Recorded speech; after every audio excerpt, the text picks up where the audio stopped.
A critical road trip is coming up for the Utah Hockey Club. We're going to preview it, all that, and more coming your way on the Locked On Utah Hockey Club podcast.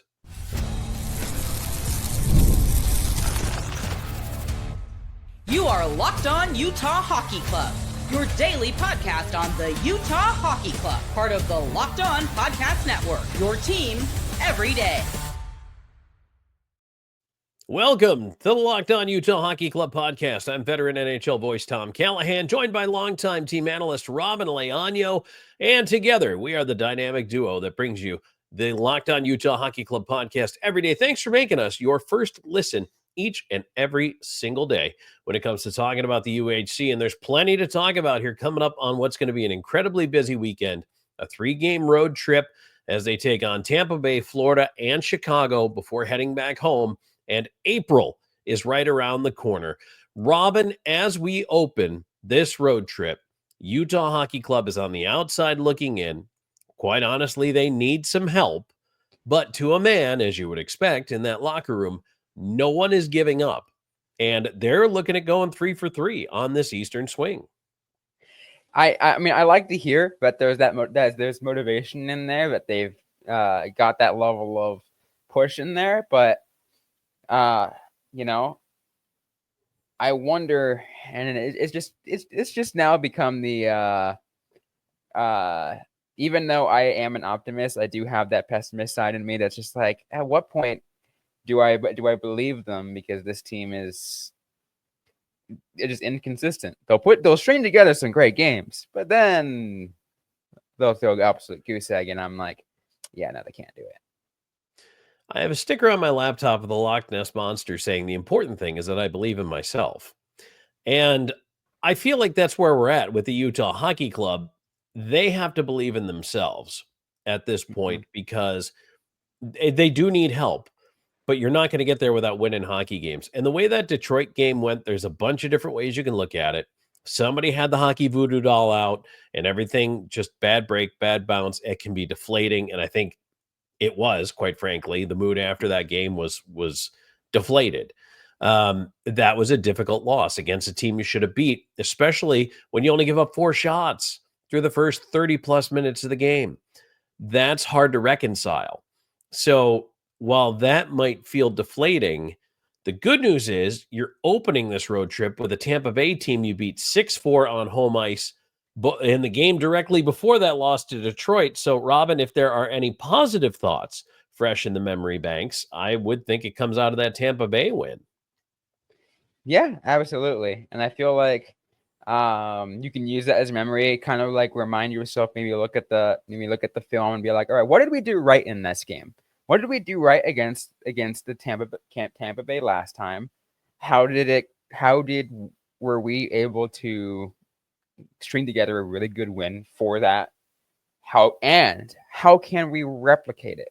How can we make sure that we win again? What did we notice is that they were weak in? What can we exploit? Whatever way you want to look at it, that's what Utah needs to do. And you said if they do believe in themselves and take a look at all of that, we will see the result in it. So, Robin, as this is dropping on a Thursday morning, this show, and taking a look at the Wednesday evening portion of the program as far as what could possibly, if anything, potentially impact what Utah Hockey Club is going through. The good news is that Vancouver is the only team anywhere in that group of movers. So thankfully, the Blues are finally not playing a game, first of all. They've just been on such a tear. But other than that, I mean, once they start off on Thursday, it's kind of everybody back at it. And even though the Blues have the easiest schedule, and quite frankly, we've talked about the possibility that the Wild could come back down and be the team in that 8th spot, Utah Hockey Club has to realize the math here. And so I'm going to ask you a question after we talk about this. With 11 games left to go, they can pick up 22 points, which would get them now to 97 maximum points. 83 is where St. Louis is right now. Minnesota's at 85. So it's an 8-point gap. Is anything less? Could you go 2 out of 3 on this road trip and still think, heading into April with 5 in a row at home to open the month that you have a chance? Or do you really feel like in your heart of hearts that anything less than 3 out of 3 and you're wondering what significance April's going to have? Yeah. I think, Tom, to me, to get a perfect 6 points out of this road trip is an incredible ask. It is a really incredible ask. But I will say this, it would be nice, and it would really push me more in the direction of, okay, Utah might still have a chance.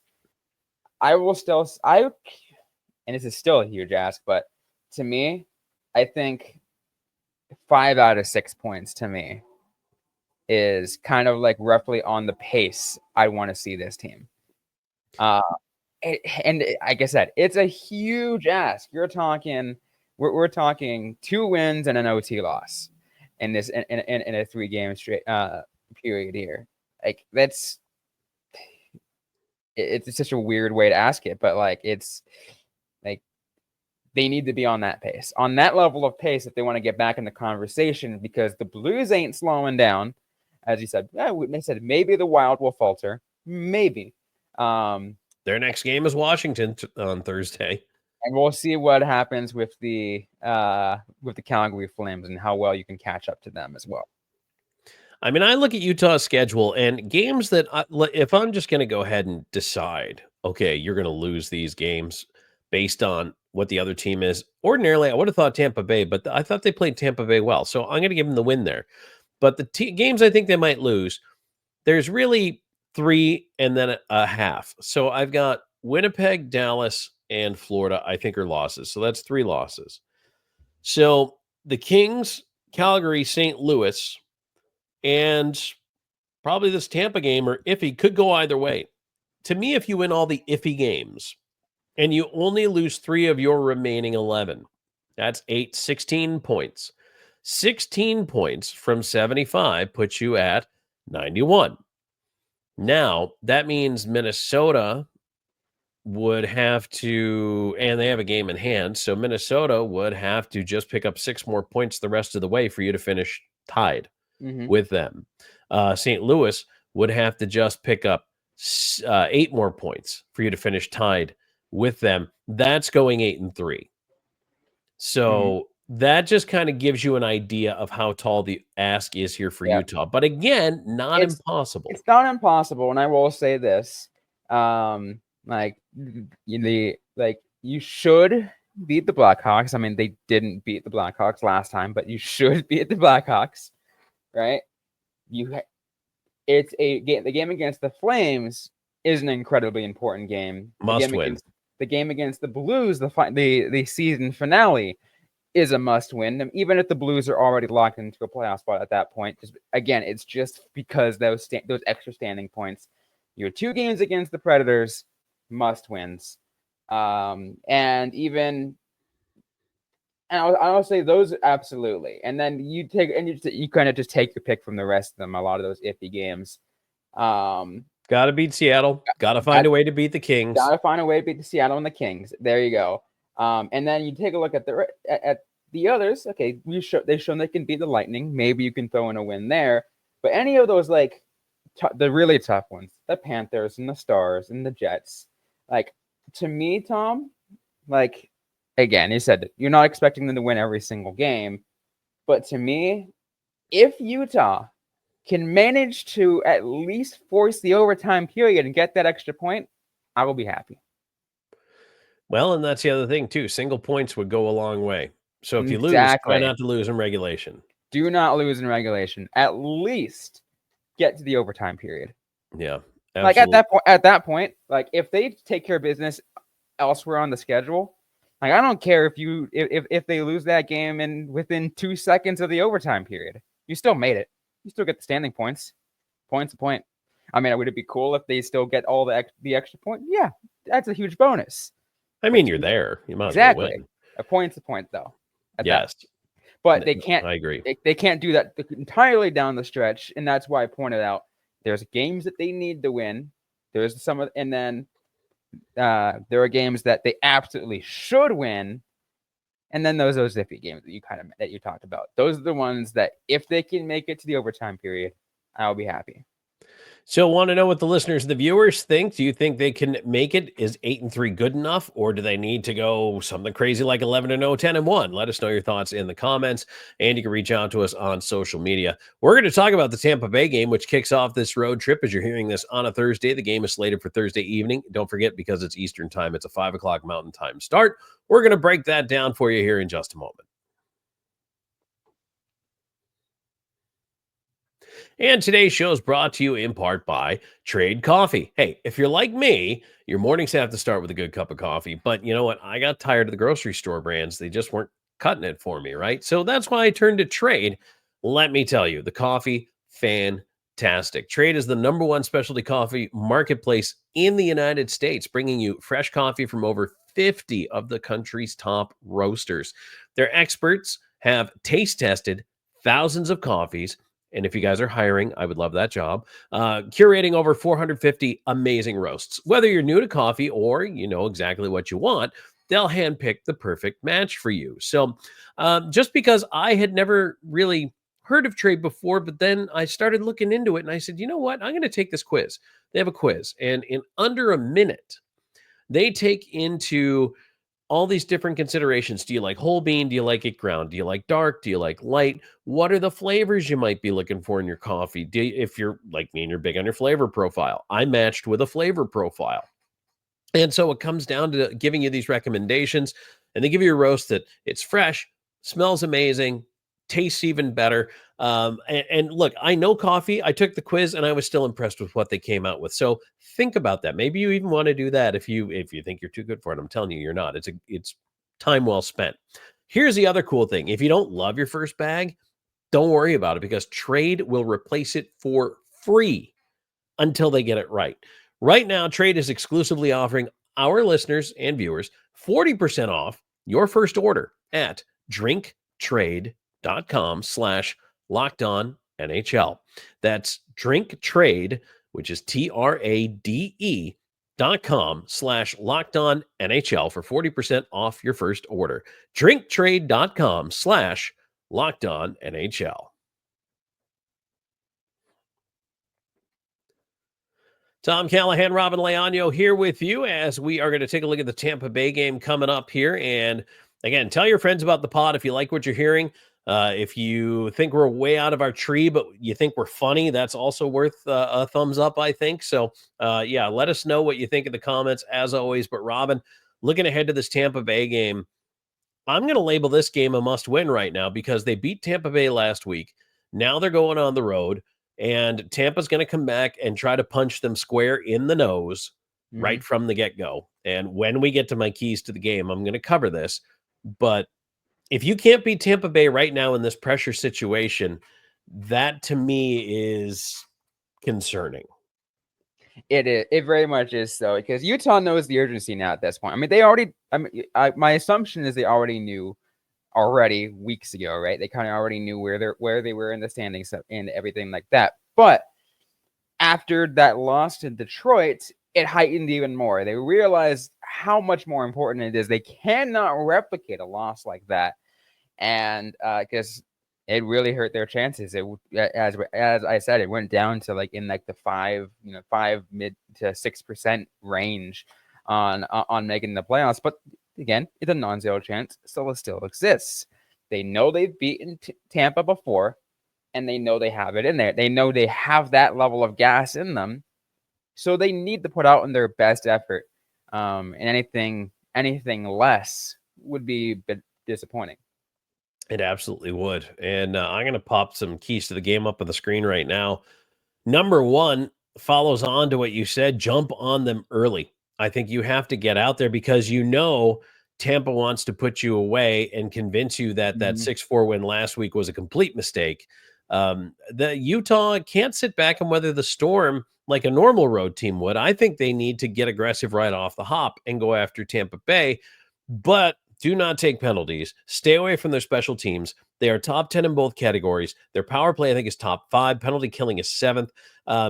Stay away from Tampa Bay's special teams, please. Keep it to 5-on-5. And the other thing is, I'm assuming with Veg in net, he's tired. The guy's tired, and he's played a lot of hockey. It's got to be whole team defense, 5-man unit in the defensive zone, working together, clearing rebounds, clearing out the crease. Veg makes the first save. If there's a rebound, it's got to be gone, or he's got to cover it. And that, to me, Robin, those are huge keys to this game, but they have to help out their goaltender. That last one is super important, and it's interesting because not every single, not all the forwards are 100% capable of, or I wouldn't say capable is the right term, but not all the forwards are known for their 200-foot game. Yes, but you want to see that at this point. Like maybe at the time we're recording to this, maybe during practice or whatever, those forwards, those the snipers are reaching out to the they're the centers who are known for 200 feet game, and be like, hey, what can we do to kind of to support you guys? What can we do to add that little extra of defense to make sure that we completely shut down this Tampa team? A lot of that is going to be just how you support the puck, your routes on a back check, especially making sure that you've got your man covered. On the way back, it's generally the wingers who are going to end up covering the points. You've got to make sure you do not get beaten to the puck by that defenseman. Yep. That is critical. And a lot of times when that defenseman up high is open and the wing misses that assignment, that's what opens it up for chaos down low, because all of a sudden the center gets pulled out trying to cover for it, and now there's a mismatch, and now it's crazy. Yeah. There is a couple other things I would mention too, Tom, and it kind of is a lump of almost all of the keys to kind of together. And to me, it is being able to work well on the breakout on the forecheck, because especially and let me kind of go in step by step and kind of what I'm saying here, because the breakout we have seen, and I feel like my brain wants to absolutely just melt anytime I see it, because I'm just like, I'm tired of seeing it. The stretch passes in your own defensive zone that create the turnovers, and all of a sudden odd man rush situations. That's one, but two, on the forecheck is use that extra pressure. Is like, if you're a forward, if you especially if you are a power forward, use your physicality to your advantage. Keep the puck in the offensive zone. Put all the pressure on Tampa. Let's see how much you can get to the net. Get some traffic in there. Do whatever you can to actually, get more pucks to the net. I know it sounds, again, I'm using that cliche word, to get more pucks to the net, but you need to do that. There's a lot of things this team needs to be able to focus on, but really, I mean, doing it 5-on-5, and they've got to stick to their game plan. Don't let Tampa Bay push you off yours. Tampa Bay's got a lot of weapons. They're deep. Oh, yeah. You got to take care of your own end first. I'm a big believer in defense wins championships, and I cannot stress enough. That's why I do think coverage. Yeah, but that's why I also do think a strong forecheck kind of falls into that, right? Because a forecheck keeps the other team from breaking out. Yeah, absolutely. If you're winning those battles on the wall, you're coming out with the puck. You're working your cycle. And you're game. tiring them out. They can't change. They can't change if you got a strong forecheck. Make them chase you. That's it. Absolutely. But all of these elements go into winning hockey, and you know what? The teams that win Stanley Cups, they do these elements all over the ice, and they take care of business. So, Robin, let's take a look at the FanDuel odds. And this one I thought is interesting, because especially coming off Tampa Bay losing at Utah last week, Tampa's minus 196, Utah's plus 162, over under at 5.5 after the game last week was 6-4. Opportunity, perhaps? Yeah, well, absolutely. I think there is definitely an opportunity here. That normally I've been saying that the spread is intriguing. In this case, the spread is 1.5 against Utah at minus 158, and what that tells me is the is the sports betting trends are saying, hey, Utah is probably going to keep this close. Very likely going to be a 1-goal game, but they still have Tampa as the favored in the matchup. Of course, hence where we see the money line here. If Utah does everything we said we do, and they do it perfectly, and I feel like and we see great execution, I certainly can see I wouldn't say 100% confident, but I might be willing to put some and shell some towards that money line bet. Okay, interesting stuff. And Robin, you are far more attuned with this stuff than I am. So I as I've said, I know I get some really bad sports bets and some really bad picks, but I've also had some really, really solid ones. Like I will land a 12-leg parlay sometimes. That's wild. Absolutely incredible. But that's not something I think I could ever pull off. All right. We're going to talk a little bit about poor Karel Vejmelka. When will this guy get a break? I have some definite thoughts and opinions. Andre Tourigny has some definite thoughts and opinions. And I'm going to tell you that this is the one area where not only do I completely agree with the coach, but I think he's dead wrong. So we'll get to that in a minute.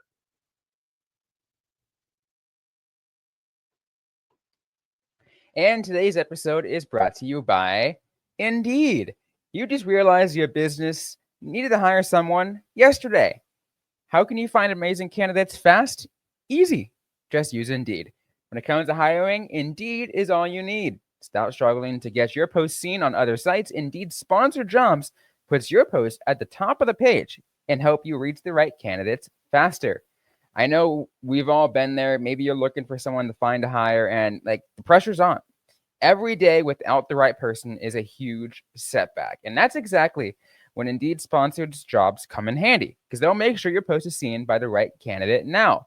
And they really will. And sometimes that candidate will see it and you'll find all the right ones. They'll come in and they'll apply, and it makes that job hiring process much easier. Now you can speed up your hiring process with a $75 sponsored job credit. Just go to Indeed.com/lockedon right now and support our show, saying you heard about Indeed on this podcast. Terms and conditions apply. Hiring, Indeed, is all you need.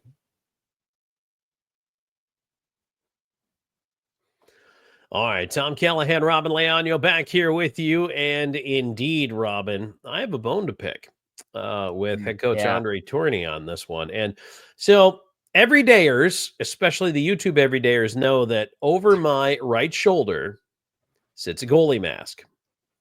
And as someone now, look, have I ever played at the NHL level? No. Have I played at competitive levels? Yes. And I will tell you a couple of things that are probably really common knowledge, but I'm just going to reiterate as I state my case before the judge. Number one, athletes are highly competitive individuals. Mm-hmm. None of them want to miss any minute of any game ever.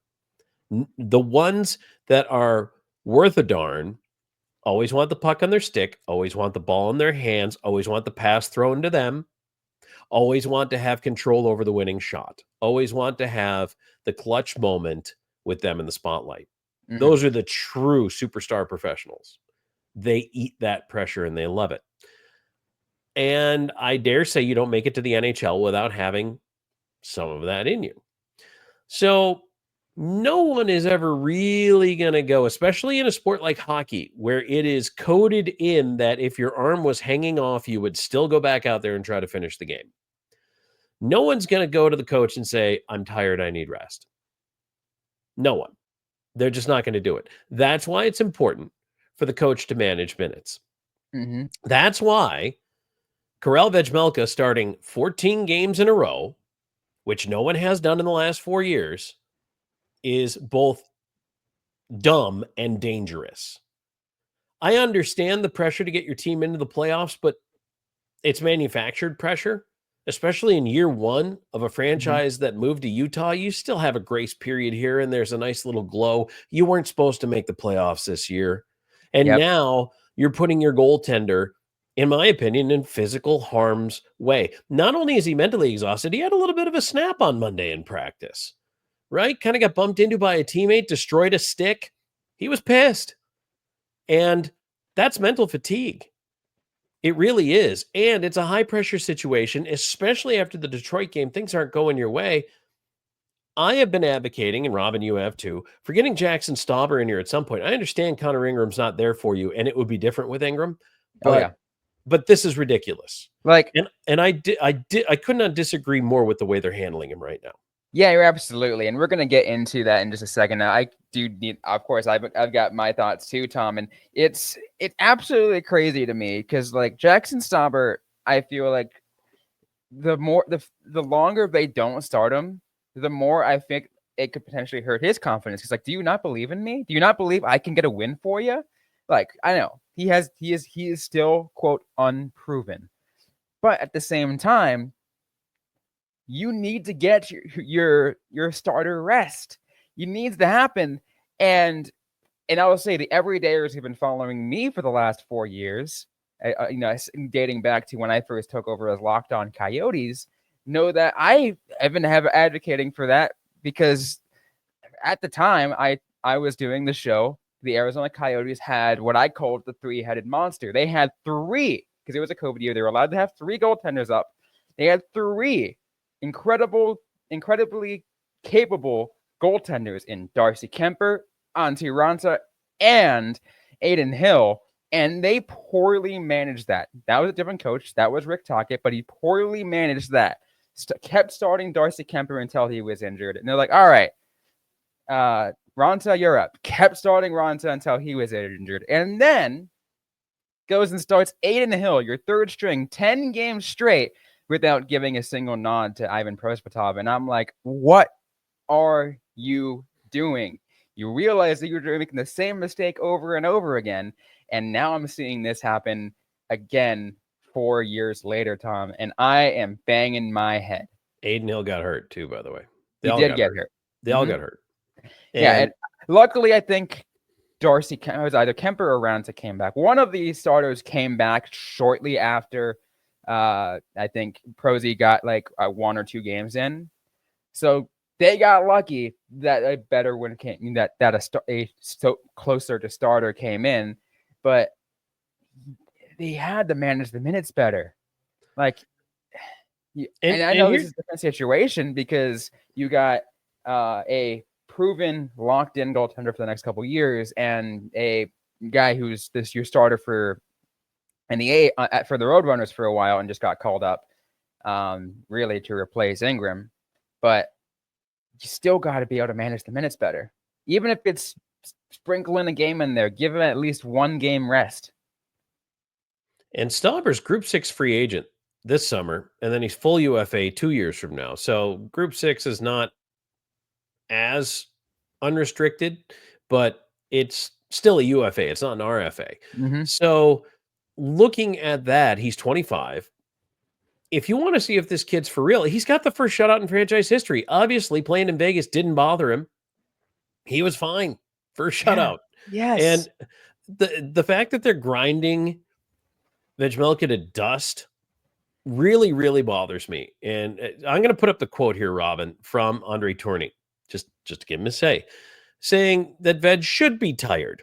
All the players in this league are a little bit banged up or a little bit tired or a little bit worn down, but you need to battle through it and find a way. To which I say, no. That's incorrect, especially when it comes to goaltenders. And if you cannot manage the minutes of your starting goaltender, you are putting him on a path to either physical injury or a breakdown in confidence, which you also don't want. For a season in which you may or may not make the playoffs, probably won't, and could be out in a week. Like if everything goes wrong, you could be out in a week. 4 games from now, you could be out of the playoffs. And if in the meantime you hurt the guy that you signed, gave this big contract extension for, paid to be your starter for the next several years, Robin, that's unacceptable to me. the fact that they haven't managed it before this, now that it's mission critical, because now you almost have to say you got to put Veg in. Yeah. Well, you should have been managing this before. Why are we at this point? Why did Stauber not get one of the previous games? Why has he not been there? Like Stauber should have been in against, against Detroit, because it was they previously had a win over Tampa, so it's like, okay, confidence is up. You can get there's a decent break in there, so this is a perfect time. Give Veg his break, let Stauber get a crack, and see where we go. And that didn't happen. Stauber should have played the Ducks March 12th. He should have played the Sabres March 20th. I don't care that he mopped up in the 7-1 loss. I don't care if you think he looked like hot garbage mopping up in the 7-1 loss to Edmonton. Throw him out there on Thursday against Buffalo. But that also wasn't either of the goalie's faults on that game against Edmonton. We got to remember that, right? That was just a poor performance overall by everybody on the team. But that's what I'm saying, is even if you thought he was terrible, if he gives up 4 goals on 4 shots in over 2 periods, and you're like, wow, 0 save percentage, nice job, bucko. If you don't think he's it, then call somebody else up. But it's mind-boggling, Robin, that this franchise, as you mentioned, different coach, but it's mind-boggling to me that they keep doing this. Mm-hmm. You're right, and you made the good point too. It's like, okay, you don't have the confidence in Stauber down the stretch. You want to give Vejmelka a chance. I don't think it'd be the correct move, but if you want to do it, at least it gives Veggie a break. And now it forces him into a situation, though, where you already have a tired goaltender, an exhausted goaltender, one who is mentally showing some cracks in practice. Now you may potentially be playing him back-to-back, Tampa and Florida. Robin, should he play both those games back-to-back? No. Is it possible he does? Oh, absolutely. Oh, yeah. They will. The pressure will be on. And I guess here's my message, and I'll say, if Utah plays perfect and they play and the entire team in front of Veggie plays well here against Tampa and to come out with the win, to Andre Tourigny, if you are listening, probably not, but if you are listening to this show, listening to this show, please, I am begging you, give Veggie a break. And I know it's like throwing Stauber to the wolves on Friday. It's not, though. That's the wrong way to look at it. It's not throwing him to the wolves. The kid's played NHL games. He looks fine. You're right. He, especially again, a shutout against Vegas. So we'll we know he's capable, but just got to give him that chance. You just got to give him that minutes. And if you're Stauber, what you said earlier, Robin, do you guys not have any confidence in me? Yes. Am I not the guy? Am I not the backup? I thought the plan was for him to be the backup. Maybe that's not the plan anymore. What does Jack Sparrow say about the plan? I can't remember his quote about the plan. I'm sure there are Pirates of the Caribbean fans who will know that. You're probably yelling at you right now. Yeah. The problem is not the plan. The problem is your attitude about the plan or something like that. But yeah, I don't know. That's kind of how I feel about it. But anyway, I'm with you. Well, I better wrap my thoughts up and just say that's where I'm going to leave it. And I have just thrown a grenade in the room, and I would love to see what everybody's reaction is to that. I mean, let me know what you think. Am I way off base? Maybe I'm way off base. Maybe you're watching the show and you're like, no, Tom, we need Veg. We have to run him until he drops. He's a pro, blah, blah, blah. Or maybe you agree with me, but let me know. Flame away. Again, I got big shoulders. I can take it. My biggest concern, and I'll say this as my final thought. It's like, even if you keep running Veg, you run the risk at having injured